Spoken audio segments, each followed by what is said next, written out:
Well, good afternoon, financial professionals. My name is Jennifer Nadeau, case design specialist here at E4 Insurance Services, welcoming you to the BREW, Building Relationships Every Week. Thanks for tuning in today. For those of you joining for the first time, we like to start off the BREWcast by celebrating what today's National Day is. And today is National South Carolina Day. It is National Trip Mix Day. Interesting. It is National Matchmaker Day. So if you know anyone that's single and is so inclined. And it is also National Eat Outside Day as we approach those last days of summer. Those are our national days today. On today's BREW, we welcome Juli McNeely, financial representative from McNeely Financial Services, as she kicks off for us LIAM, Life Insurance Awareness Month, with a special 30-minute BREW today.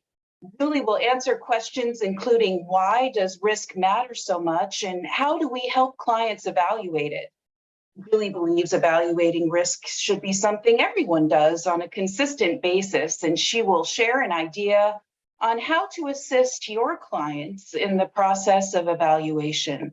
Sometimes we are so focused on helping our clients manage risk on the investment side that we forget to review the income and expense risks our clients may face. So what a better way to kick off Life Insurance Awareness Month than to see the power life insurance brings to the table and helps clients transfer risk. As a reminder, please feel free to use the chat box to share your thoughts and questions at any time during the BREWcast today. And also, all attendees are in a drawing for a prize, and we will be announcing the winner at the end of the call. Juli, hello. Thank you for being with us again today. Well, thank you, Jennifer. I appreciate that introduction to the topic today. I'm really excited to be here. You know, when I thought about what I might want to cover, I thought I'm going to try to do something a little different. And, you know, I think it's so easy to talk to clients about risk, especially right now in the market when we are seeing the market do the roller coaster ride that it's doing. And that risk conversation comes up all the time with the investment side of the business.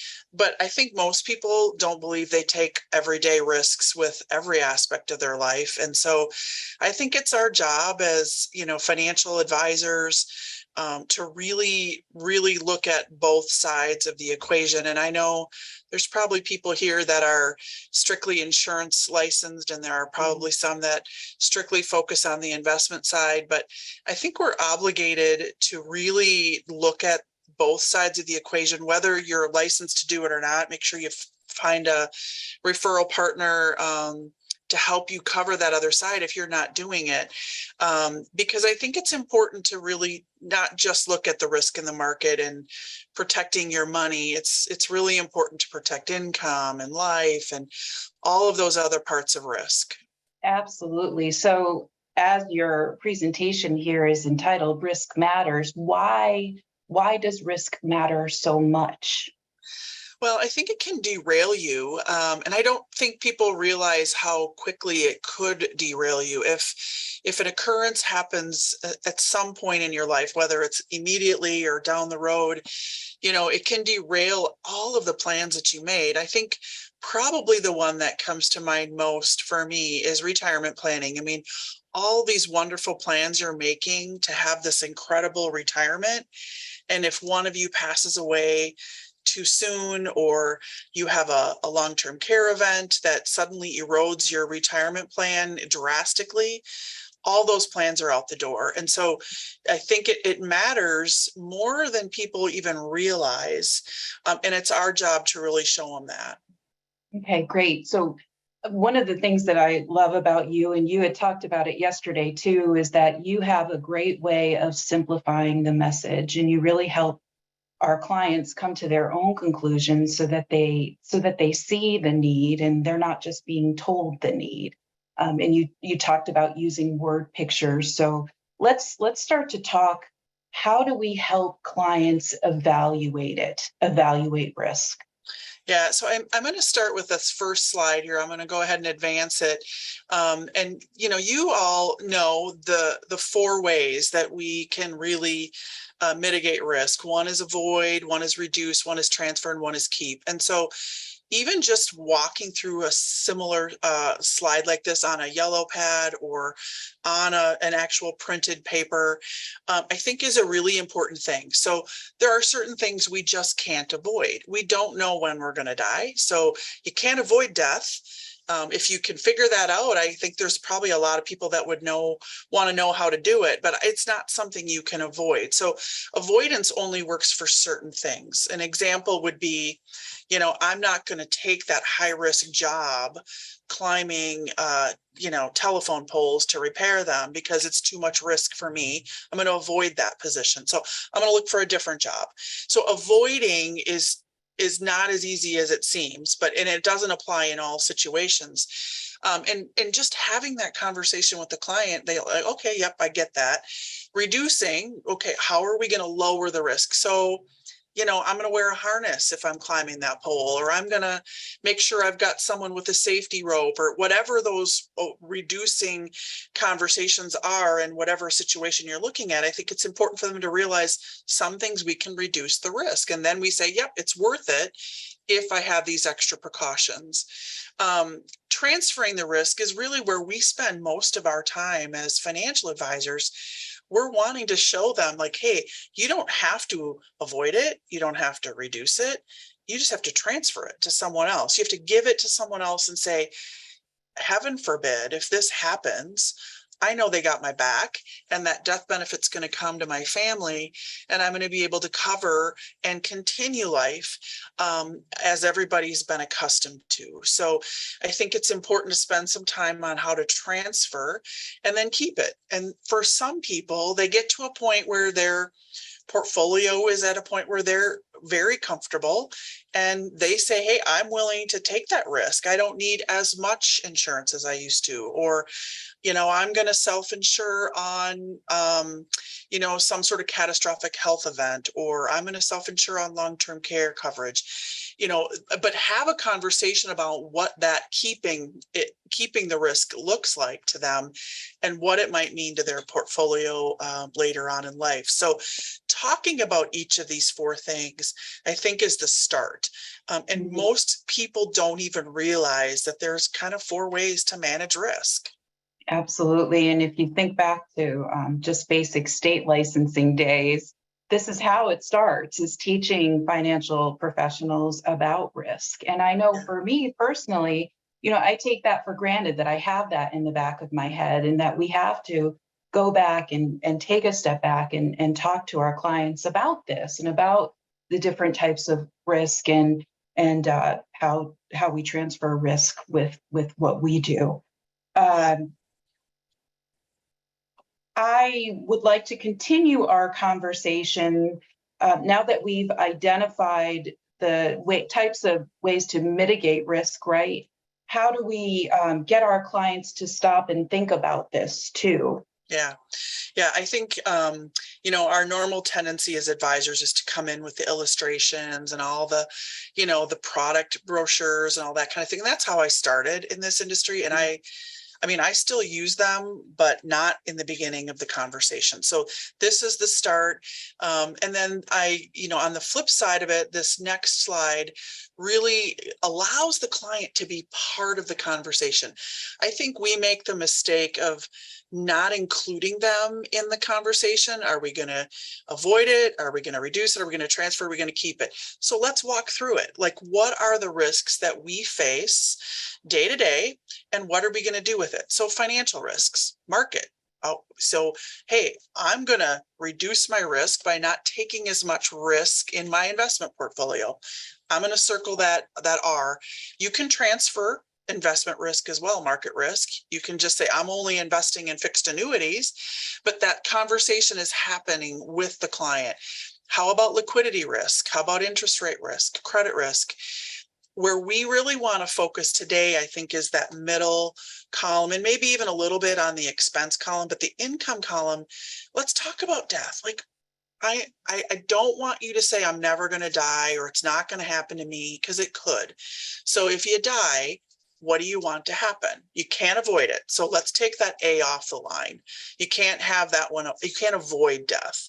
I mean, I guess you could sit at home and do nothing, but that's also a risk, because we all know what I'm that not was going like to avoid after it, right? after 3 years of sitting home for COVID. We all know what that was like, right? So, but are we going to reduce it? Are we going to transfer it and have the conversation about, I'm not going to be here?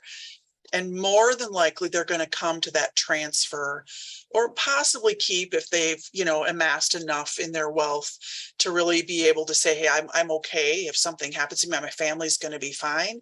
But most are going to be in that transfer category. Same thing with disability. What if you can't work tomorrow? What are you going to do? Are you going to avoid it? You're going to reduce it? You're going to transfer it? And have conversations about each of these things. The aging is where the long-term care comes in.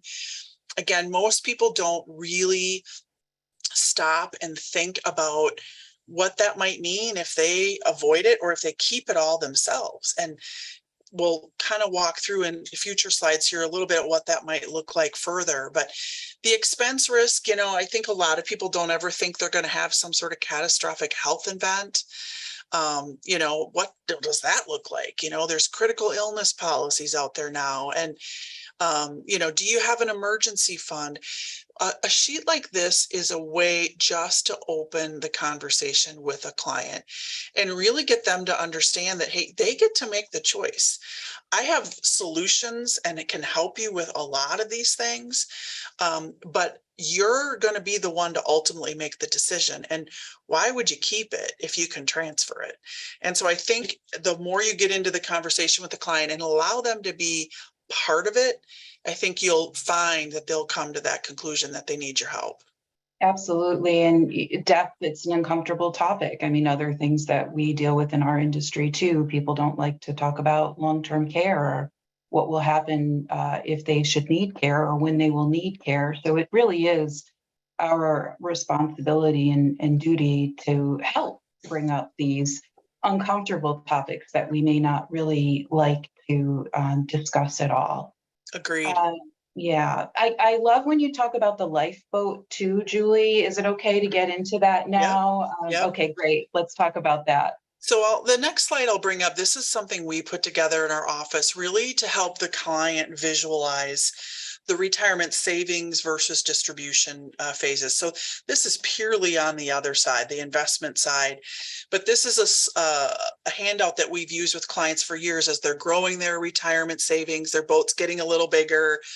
What happens in that transition, that lock and dam, is really the time that they really have to prepare mentally, financially, emotionally for the changes that they're going to be making when they move into retirement. Because we want smooth sailing with that nice big yacht at the end, right? We want everything we ever dreamed of for retirement. But I think what this is really fun to talk about when you're talking about the investment side. But what we're going to start to bring in now is the risk. And it's really what you mentioned, Jennifer, is like, how big is your lifeboat? So if something catastrophic happened at any point in time in the time that you're accumulating money toward retirement and savings, what kind of lifeboat do you want? So is it going to be the little tiny life preserver that someone might toss out to you with no string on the other end and you're bobbing in the ocean for a while? I don't know. Is that big enough? Is that something that's going to really protect you or save you? Is it a smaller lifeboat that someone has a little motor on it to come and pick you up? And, is that the reduced the R in that previous slide that we talked about? Or do you want the freaking Coast Guard to come and pick you up and put a nice warm blanket around you and say, everything's going to be fine? So if you give the client a picture, you give them something to really think about and truly get their head around, like, oh my God, why would I want that little raft or nothing at all? Why would I want nothing of those three? I'd rather have, the full Coast Guard, the deluxe saving here is what I want, right? And so giving them the idea of the three different lifeboats, not having one for avoiding, because there's no life preserver for that. You're on your own.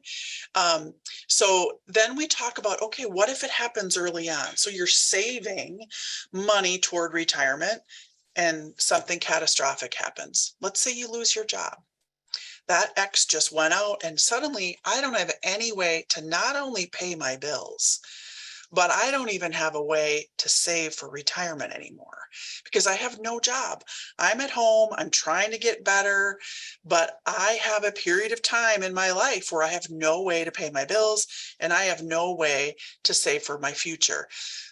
I want a lifeboat there. I want probably the middle one and preferably the Coast Guard, because I want to know that the income's going to continue to come in and allow me to transfer the risk of being able to pay my bills and continue to preserve my retirement savings. I want that ability to be very, very easy and cut and dry for me. So that's just one way to think about it. And, let's think about it if it came at a time when you are in retirement. Now, suddenly I'm happily retired. I finally get to do all the great stuff that I wanted to. And my spouse needs long-term care coverage. I have to put them in a home. And all of a sudden, I don't have a lifeboat to be able to help cover the cost of that. I have to start to spend all the money we saved for our wonderful retirement we planned. And I suddenly have to then deal with it in a very different way. If I have the Coast Guard coming, my spouse's care is going to be taken care of, and I don't have to erode our assets. So maybe the day will come that my spouse can come out of that facility and we can resume our normal activity, right? But if that doesn't happen, I don't have to change my plan because I know that my spouse is being taken care of in whatever facility we have to put them in. So, and that can go with life insurance. It can go with, annuities where you're trying to protect your guaranteed income stream. I mean, you can take that in a number of different ways, but I think showing them a visual and giving them a chance to really say, which one of these lifeboats do you want right now? Absolutely. And it again, I had said it in the beginning when we were first talking that you do such a great job of really developing that need. And even in my mind, I'm thinking, no way, I'm not going to avoid it. That's irresponsible. I'm not really thinking this through. So I really appreciate you taking us through that. I know that you talked about a couple of risks that we didn't think about or plan for. Were there any other topics or any other thoughts that you wanted to share with us today on risk? Yeah, I think as financial planners, when we put it in a format that the client's been part of the conversation, they've been part of making the decision on how to handle it, it almost becomes a no-brainer at the end of this. And just like you said, Jennifer, like suddenly I know I'm not avoiding it. I'm not reducing it. I'm transferring it. I'm not keeping it. I'm going to let somebody else take that for me because I don't want to take that on. And I think you give them that visual and then the sale becomes much more automatic. I don't want to say that word automatic, but suddenly they're like, there's no other option. Where's the paperwork and how do I get it going? So I have found in my 26 years of being an advisor that the more I include my client in the conversation, the easier it is for us to come to the final conclusion of what they really need and for us to get it done. Not to think about it for 2 more years or put it off or, stall when I take the application. Suddenly they don't want to do the paramed exam. I mean, we've all had clients like that, but if they're part of it and they get some sort of visual or ability to be part of the journey and the conversation, I think it's going to be a much more easier sale for you as an advisor. Absolutely. Are you okay if we open it up for questions? Sure, happy to. Okay, great. While we're waiting for everyone to gather their questions, I'd like to remind you just use the chat box or you can mute your line. But I'd also like to remind you that today's brew and our full library are recorded and shared on the BREW blog on our website, and that's www.e4.insurance.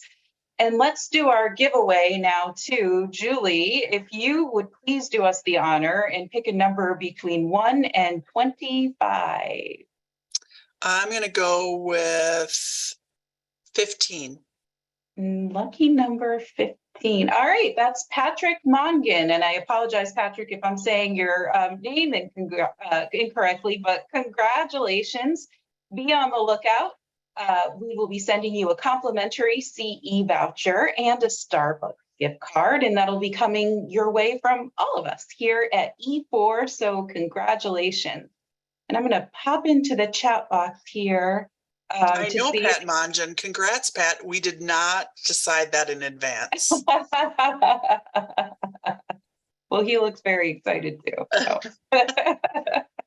All right. Question for Julie. We'll just give it a second. Yeah, no worries.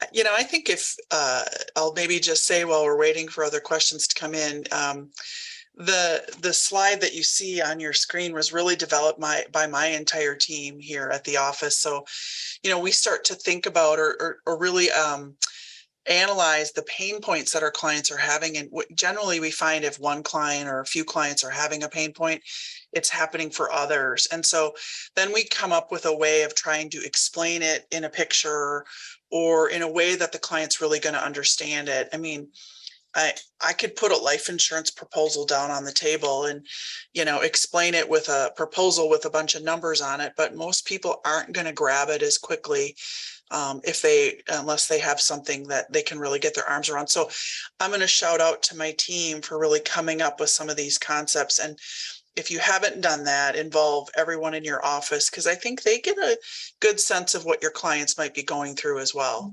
Absolutely. Yes. Great point. I am not seeing any questions in the chat box at all. Well, it's a pretty simple concept, so hopefully people can grab it, and you don't need the visual, you just need to be able to explain it. And it was an idea that I thought would be worth sharing today to kick off Life Insurance Awareness Month. And it can be geared toward life insurance, long-term care, disability, whatever you need it to be. Yes, and it's a great way to kick off the conversation too. So we really appreciate having you on again, Julie. Thank you so much. Thank Julie, you. I have no appropriate questions, but I just wanted to say a personal thank you. Oh, you're welcome, Brendan. So good to see you. Good to see you too. You don't have any questions? That's unusual. I said no appropriate questions. Oh, okay, got it. I got random questions. Then you hold that. Yes. Thanks, Brendan. At least until we're in person. There we go. I'll see you soon. Well, awesome. Well, good luck, everyone. I'll bring up my last slide. If you are looking for concepts, other concepts like this, I did write a book, did do some coaching, but my real job is a financial advisor. So I love to share ideas, and I really hope that you all have an amazing September and you get as much risk as you can transferred for all of your clients. So thanks for having me on the program. Absolutely. Thanks, Julie. And tune in next week on Wednesday as E4 Insurance Services invites our very own Bill Anderson. He's going to show us how to best position life insurance retirement plans in a client meeting, and how to get your clients to grasp the concept and say yes in less than 20 minutes. Thanks again, everyone, for joining. I hope everyone has a great holiday weekend, and we will see you again next week on The Brew. Thanks for joining.